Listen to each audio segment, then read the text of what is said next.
Hey troops, Roxy here and welcome to Roxy Plays Games and welcome to another tutorial or guide on Xplane 11. And today I'm actually going to be going through the multiplayer clients or softwares that we use within our community. However, before I go on, I really would like to send out a massive thank you to everybody who has liked my video so far, has subscribed to the channel, and made some really nice comments. Some of the comments have really inspired me and it's made me humble. Um, I obviously like helping people out. That's my passion in real life.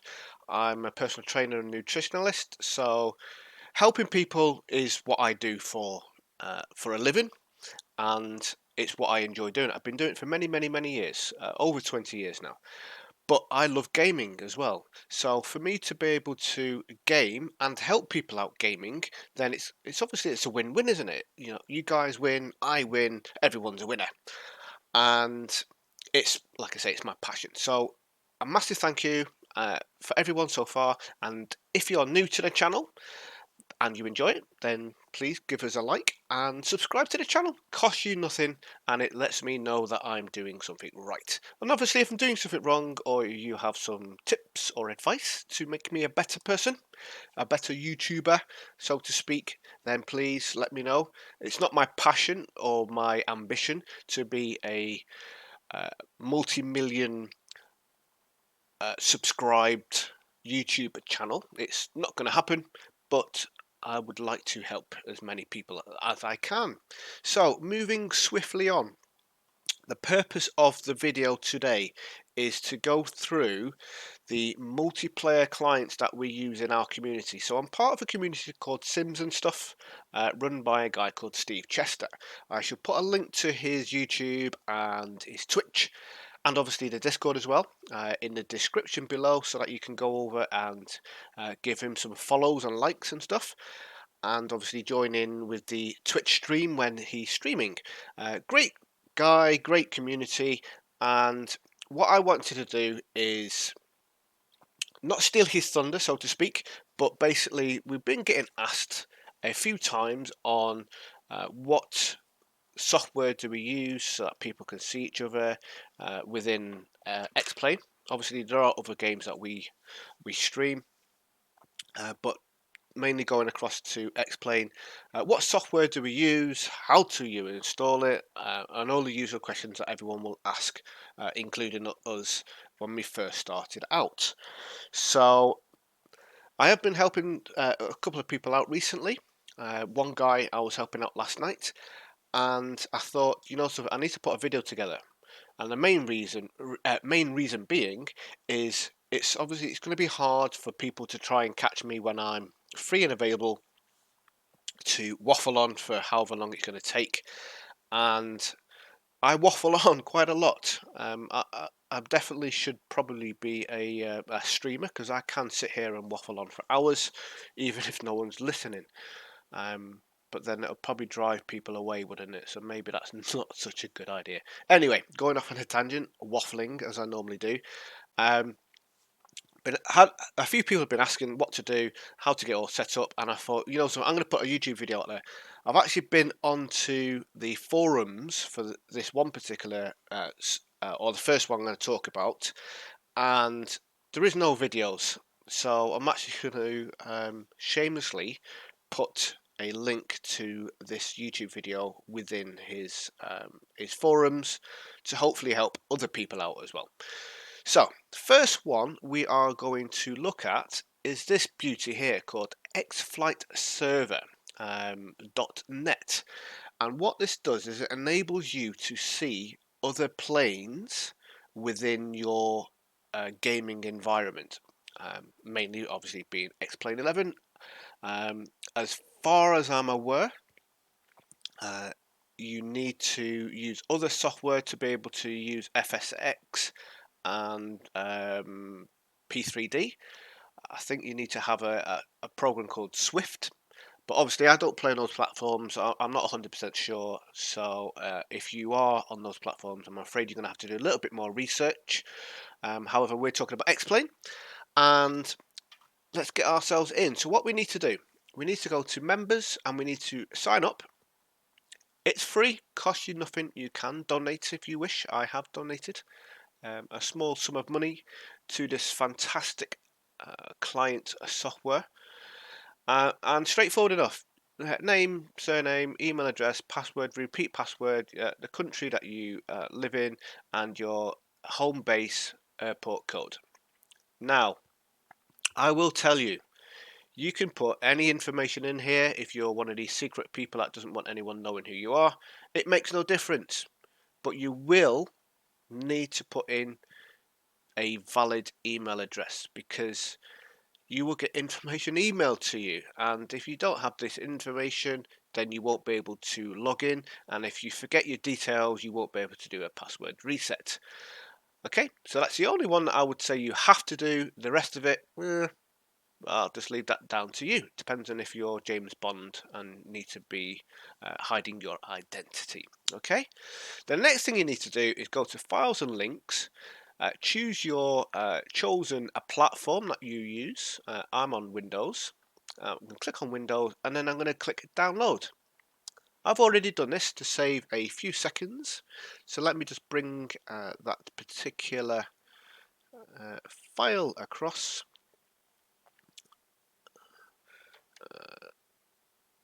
There we go. And here it is. So I've got my zip file. I'm going to unzip this file, extract here. Takes a few seconds, and then we have this file. Within the file is a file, and within the file is a file. And you can see where I'm going within a file. So this is going to go for resources, and this will come apparent in a second. Plugins, and within the plugins is the files that you want. Okay, so just going back, extract, double click the file, double click the file, double click the file for resources, double click the file for plugins, and then you've got the files that you will be moving across. The next thing you want to do is you would want to open a separate window, unless you're going to copy and paste, a separate window for your Xplane root folder, which is generally, depending on where you saved it, it will be within your Steam Apps Common, and then Xplane 11. And then what you're looking for, as you've previously seen, resources, plugins, and you have your plugins folder with everything that you have downloaded for your plugins, if you have downloaded any plugins. I have obviously already done this process, and the reason being is you need to make sure that your Xplane 11 client is down before you do this plugin, otherwise it won't recognize it. And well, for anyone that's got Xplane 11 and got a lot of sceneries and all that sort of stuff, it takes a few minutes to load up Xplane, even if you have got the fastest hard drive in the world. So I've already put these across, so you can see I've got that file, or folder I should say, here, xivap resources, and then the two files here, fmod64, which is this one here, and then the final file, which is that one there. So I've got those three files in, and that's it. Okay, so that's that element done. Let's now go across to Xplane, and when you load up Xplane, you will be presented with this little UI plugin, if you wish to call it that. This is going to pop up here, okay, and this is your xFlightserver control panel, I guess. You can press tab to hide it. Okay, tabbing back and forth will do that. But what we need to do is we need to get ourselves connected so other people can see us and we can see other people. So the way you need to do this, for other people to see you and see you in the correct plane, I'm currently in the Cessna Skyhawk 172. What we need to do is we need to click on ACARS, and we need to click on Send Flight Plan. Send flight plan. There we go. And what we will do here is we will input this information. Okay, so the aircraft ident at the top, that is your call sign, The aircraft type, this is very, very important. If you have the wrong aircraft type, people will see you in the aircraft type that you put in here, not in the aircraft that you are in. Multiple ways of doing this. It should also populate the plane you're in. If not, you could type in C172 as I'm in. I could type in 172 as I am in. Okay, click on this box, it will show all the 172s.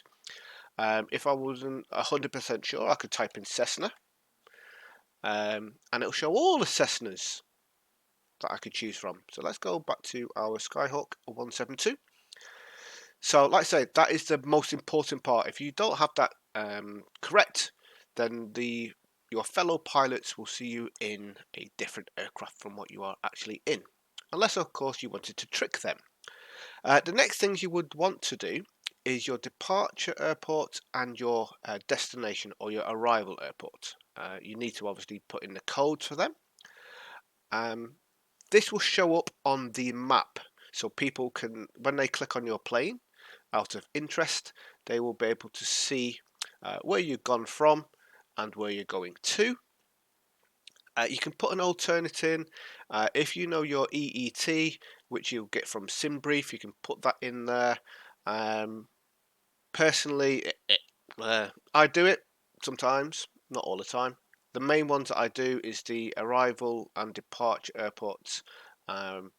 And departure time, I sometimes remember to put that in, but not all the time. Pilot in command is your real name. As you can see, my real name is Roxy Balboa. Yes, that is my real name, honestly. But yeah, that's it. Like I say, kind of emphasize the fact you need to make sure you got your right aircraft type. Yeah. Send flight plan. You should then get a yellow flight plan pre-filed message pop up on this here. If you get an error, you've done something wrong somewhere. Okay, go back to the start and redo it. Go back to the website and just double check that the server is up. Okay, but it should say disconnected if the server's down. If it comes up with an error, then you've probably done something wrong somewhere. The next thing you will want to do is click on this connect button. Click on this connect button. Hey, I'm having to do things twice today. It will. Most of this, if not all of it, will be blank the first time you do it, and the two boxes will be unchecked. So your call sign is what you want people to see you as. It will show above the plane and also on the map. Show your call sign. The real name will not show anywhere. Okay, this is for the purpose of stats on the website. Your base airport, again, it's not 100% relevant. That's again for stats. Your VID, your identification, will be when you create your account, and obviously the password that you used at the very start to create your account. So I hope you remembered them. You need to check these two boxes. Well, you need to check this one. You don't need to check remember me, but if you click remember me, it will remember you, funny enough. Leave the rest as it is and then click connect. And you'll hear a little tune. Click on transmit and that's you done. If you wish to hide it, press tab and it's gone out the way. Bring it back if you wish. But that's you done, okay? You'll see a message up at the right hand screen telling you that you've logged in and welcoming you from the developer, Thomas. And if there was any real people around me, they would be showing, but obviously there isn't. This is a very, very, very quiet platform, okay? Compared to VATSIM and FS Cloud, there is very few people that you will see on here. 2 or 3 people, unless we're doing our multiplayer flights and you'll see a bunch more people online, okay? But it is fantastic, it is great, and I would definitely 100 million% recommend using this if you are not using VATSIM or iVeo or Pilot Edge. Okay, if you're just wanting to fly with your friends, then this is my personal recommendation. Okay, it's simple to install and simple to use. Okay, so that's this done. Next stage is the flight planning and the extra multiplayer client that we use, and this is called, if I can remember the name of what we are using, it would be a very handy at this moment in time. You know when your brain just goes blank for a few seconds? simtoolkitpro. It's a word, okay? And it finally came back to me. It is early morning. My brain hasn't properly engaged. So, simtoolkitpro is what we are looking for. simtoolkitpro, not just an EFB. I have no idea what an EFB is. However, simtoolkitpro is for Xplane 11 and Prepare 3D. I shall put a link to this in the description below. This is possibly the best thing I've ever come across. And, yes, you guessed it, it's free. Okay, there is a donate button. Again, I have donated a small sum of money to these guys, and I can hear a plane in the background getting started up, which is rather annoying. Let me just go back into Xplane and click pause to silence that plane, and show you what I'm talking about. So here we are, simtoolkitpro. As I mentioned, it's for Xplane 11 and Prepare 3D, and all you do is click on the download now button. Download it obviously for whatever platform, and obviously 64-bit. All the explanation of downloading it is there. It's very straightforward. They do have a community Discord and fax if you've got any issues. Okay, but what I'm going to do is I'm going to load it up and show you a couple of little things. Okay, so let me move the window across here. So when you have downloaded it and you run it up for the first time, you're going to be presented with the dashboard screen. Okay, what you need to do is you need to go to settings. In the top of the settings, you need to add your online nickname. Make sure you've got Xplane 11 selected for your flight sim if you're using Xplane 11, or Prepare 3D if you're using Prepare 3D. FSX requires an extra bit of software. I'm not sure what that is, but obviously I use Xplane 11. And you will also require a Simbrief account. Now, I'm going to go out on a limb here and presume that you're not brand new to flying and you have used Simbrief. However, there are going to be people out there, and I know for a fact one person that doesn't have Simbrief. Go across to simbrief.com and create an account. Very simple. Okay. What you will then need to do is, once you create the account, is put in your Simbrief username here. Okay, Simbrief username. You then need to click on Xplane Setup. You need to find your Xplane folder. So again, the most common place, unless you change it, is going to be in your Steam Apps Common Xplane 11, and then click Install Plugin. If it doesn't populate, just click Find Install, have a look for it, and then click Install Plugin, and that's it. So simple. Okay.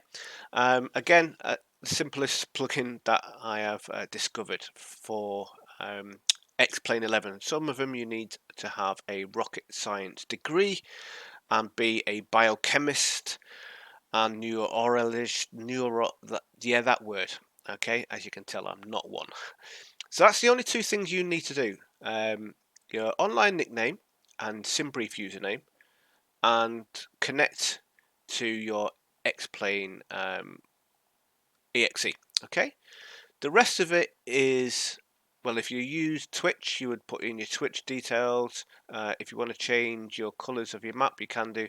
And obviously, if you're not using xFlightserver and using one of the other platforms, FatSim, iVeil, FS Cloud, you'd put those details in. But I am not.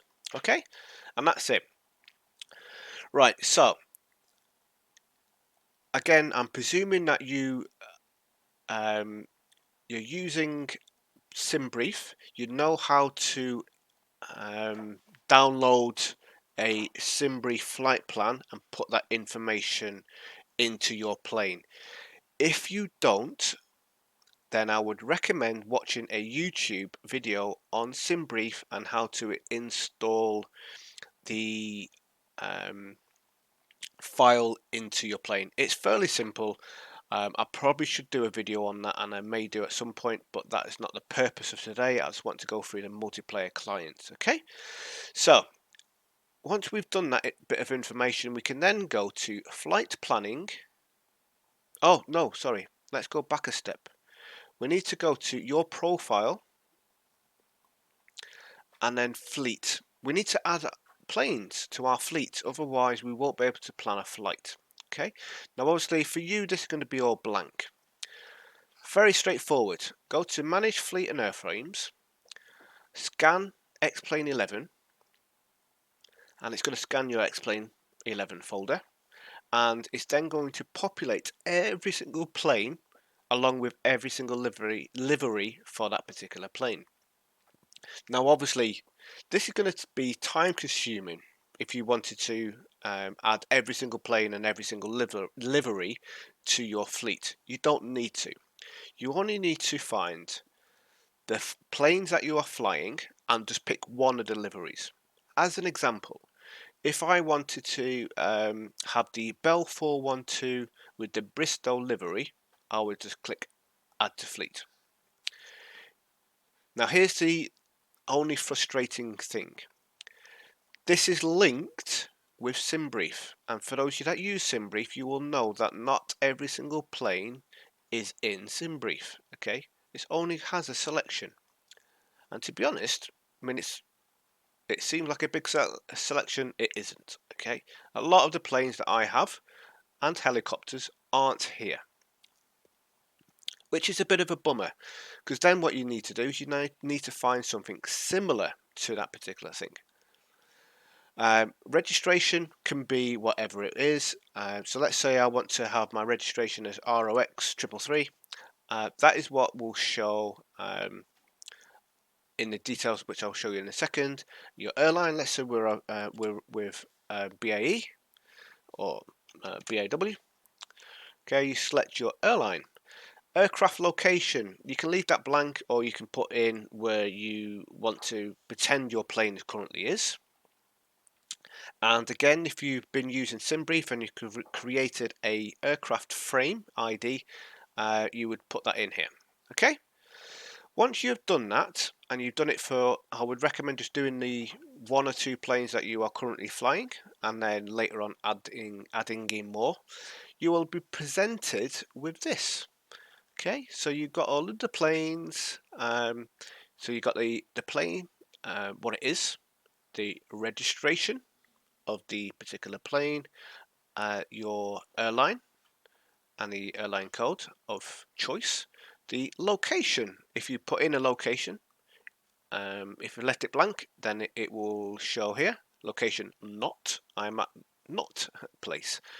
How many flights you've done and how many hours in that particular plane. So as you can see, the 738, I've done 29 flights and a total of 64.4 hours recorded on here.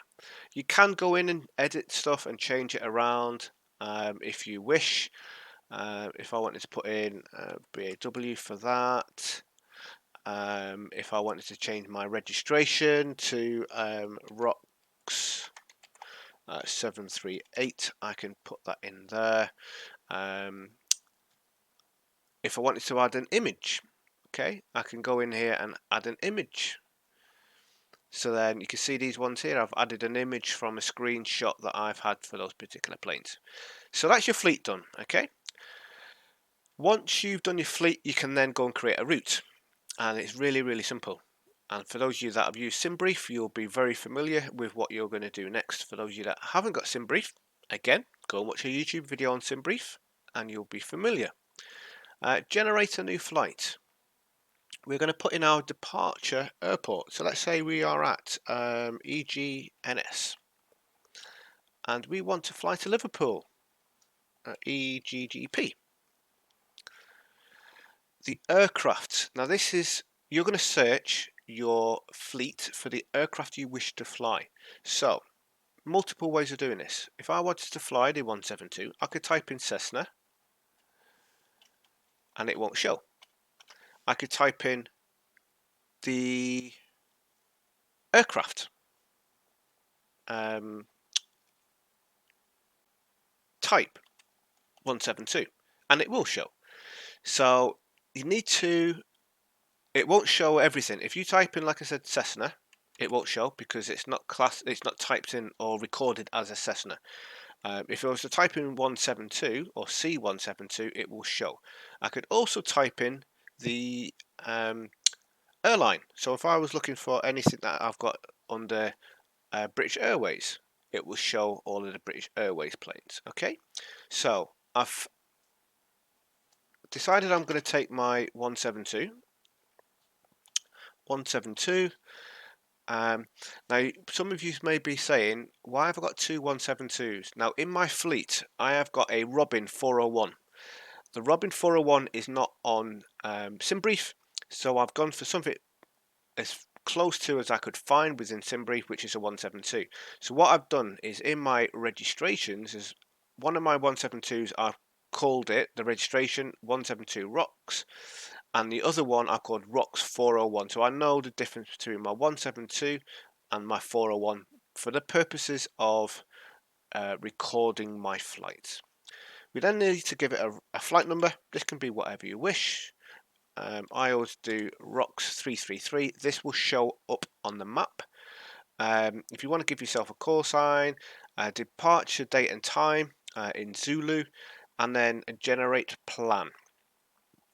And then what will happen is you'll get a pop-up, as you've probably seen then.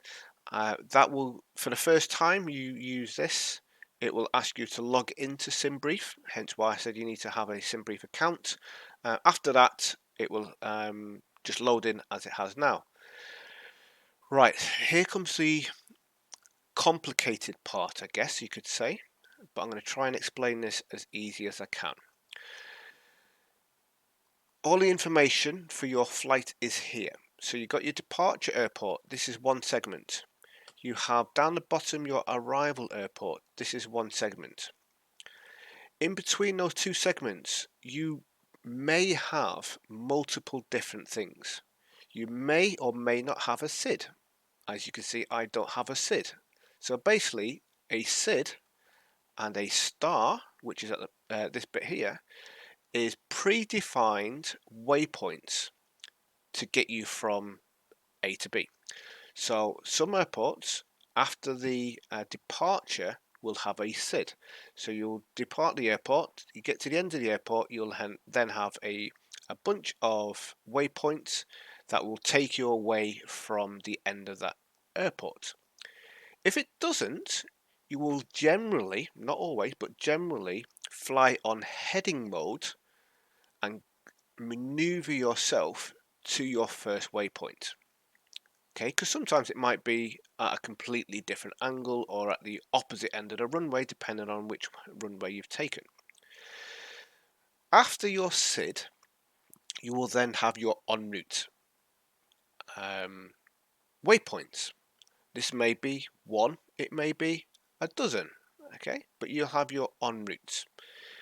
After your en route waypoints, and you can see it highlighted by the purple, you may or may not have a star.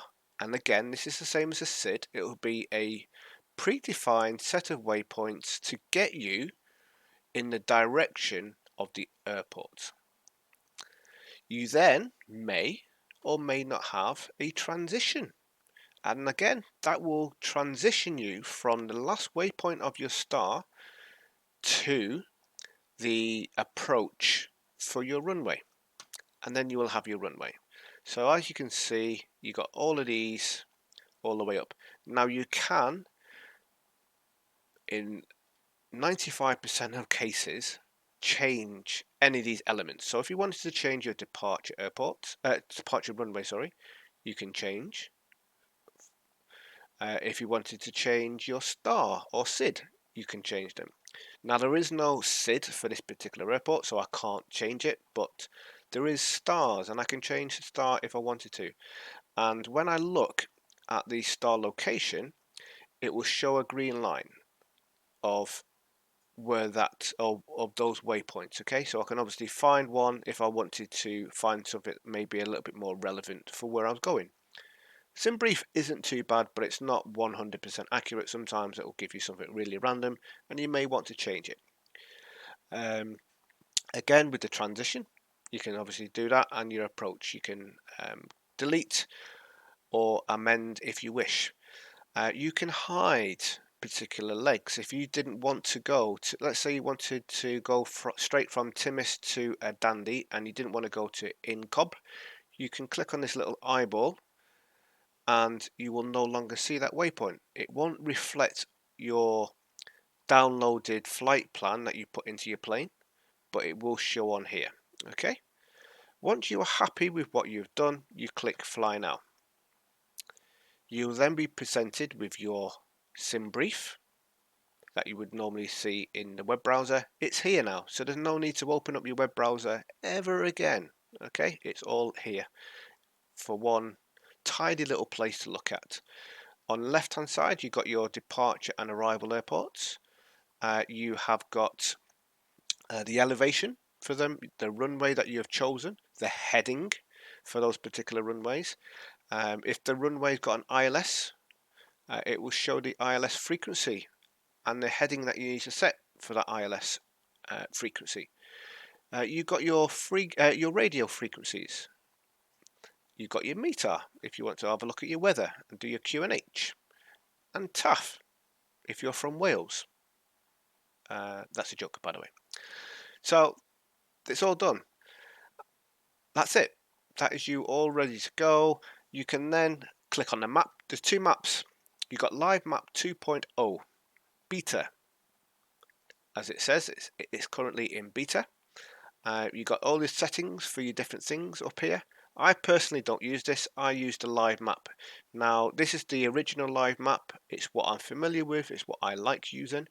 When you click on live map, you can then no longer use live map 2.0 beta. It will give you a little message popping up telling you that information, and then it will disappear from the left. So that 2.0 beta is now gone. However, if I wanted to bring it back and use it, I just close simtoolkitpro down and then open it back up again. The reason why I prefer this is because all of the options are here. Light grey means it's not selected. Dark grey or black means it is selected. You need to have Xplane 11 selected. You need to have STKP selected if you're flying with us. If you're using FS Cloud, Pilot Edge, IVA or VATSIM, obviously you would select them. And that just means you can see these blue icons. These planes are people that are on that particular network. You can select all of these if you want to. Nothing's stopping you. They're all different colours for different networks. Okay, it just makes it very busy. But if you want to see all of the people that are flying, you can do. And that is the same as if you go on dashboard. This shows you everyone along with the different networks and the people on those networks, and also ATC. So going back to live map, I personally just have STKP highlighted. I will have follow highlighted, so it will also follow my plane. No matter where I zoom into, it will then go back to my plane, which is a green plane. If you zoom all the way into your runway, you can create a path to a runway so you know where you're taking off, depending on which one you want to take off on. shows a little red line, which I think is really handy, especially if you're in busy airports like Heathrow and you might get lost. You can follow this red line and get you to the runway. So that's really, really handy. Auto zoom speaks for itself. It will auto zoom depending on what you are doing. So when you're in the cruise at a high altitude, it will zoom right out. You can have range rings. You can show your flight plan if you want to see it or not on here. You can have weather. You can show the weather on here. Sort of precipitation with these green and blue, orange and red for bad weather. It's handy to see, so you can see what's going on where you are. Yesterday when we flew into here, it was really bad, and last night when I was showing someone this software, oh, that was a bit high pitch, wasn't it? Showing someone this software, I left Isle of Man to go to Liverpool, and it was horrendous, and this whole area was just orange and red. There are options. Okay, you can change the map style and different colours and all that sort of stuff. Have a play around, see what you prefer, and you should be good to go. I'm actually going to change my flight plan colour so I can see it easier. There we go, click OK. So now I can see my flight plan a lot easier, because having a blue line on the sea makes it very hard to see my flight plan. So now I can see it a lot easier. So that's how easy it is to change bits and pieces. And that's it, guys. Flight summary will obviously show you a blue line that will go across here all the way along, and then when you get to your arrival airport, you click complete flight and it'll give you some information after that. And that's it, guys. I can't really explain it anymore. As you're flying, you'll see your plane flying. So hopefully, guys, that will help you get up into multiplayer flying, and obviously if you want to join us on our multiplayer flights, the details are below for obviously Steve's YouTube and Twitch channel, and for our Discord. Come along, join us, say hello, and hopefully you'll be able to join us on some multiplayer flying. So if you've got any more questions, obviously I haven't gone into too much depth on simtoolkitpro. There's some really, really good videos out there, and the developer Dan, he quite often streams and goes through some bits and pieces, so it's worthwhile jumping on into his Discord and then obviously following him, so he can give you more information on simtoolkitpro. But personally, I just wanted to show the guys in the community and anyone wanting to join us how you get set up and running on this. But like I say, there are other videos out there that will go into more detail if you need to go and watch them. And then obviously the xFlightserver, hopefully that was straightforward and simple enough. So you've now got two clients for multiplayer flying. The simtoolkitpro allows you to do your flight planning and see other people that are flying. So you can see these. Let me just take off follow so I can actually move the map around. If you see someone that says STKP pilot, that means that they haven't given themselves a username within the tool, but most people do. And the registration precedes that, or follows that I should say, not precedes it. And if you zoom in and click on the plane, you'll be able to see the route that they're flying, and down the right hand side it will show you the name, their call sign, their flight, departure and arrival airport, their current altitude and their current ground speed. So you get a little bit of information. So it's really good, especially when you're doing a multiplayer flight and if you're doing any streams or recordings where you want to give information. So that's it, guys. Thank you very much for those of you that are still here watching, and if you're not still here watching, then you won't be hearing me saying this anyway, so that's kind of irrelevant. But yes, thank you very much. Don't forget to subscribe to the channel, because I am going to be putting out more videos and start recording some of my flights within Xplane and Airhauler 2, and I will be showing a little bit more of this software along the way. And if I do any multiplayer flights as a kind of a tutorial for them, then I will record that, and hopefully then you'll be able to see people within the Xplane game as well. So once again, thank you very much, troops. I hope you stay safe, look after yourselves, and have a fantastic day, and I'll see you soon.